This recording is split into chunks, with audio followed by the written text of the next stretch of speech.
Hey you guys, so today we're going to be talking about self-image and identity. Now, the big thing about self-image is the fact that nowadays people are posting on Instagram, Twitter, any social media really, and they're not thinking about the pictures that they're posting. Now, pictures like you with a beer can or anything really negative about yourself that could put yourself down, that future employers can go see and look at are probably things you don't want on the internet.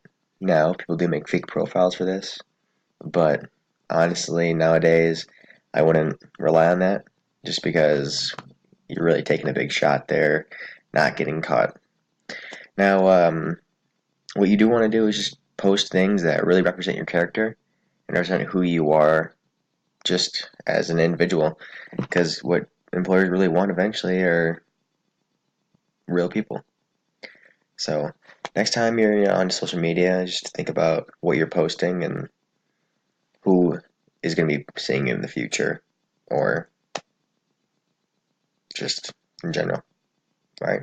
Thank you.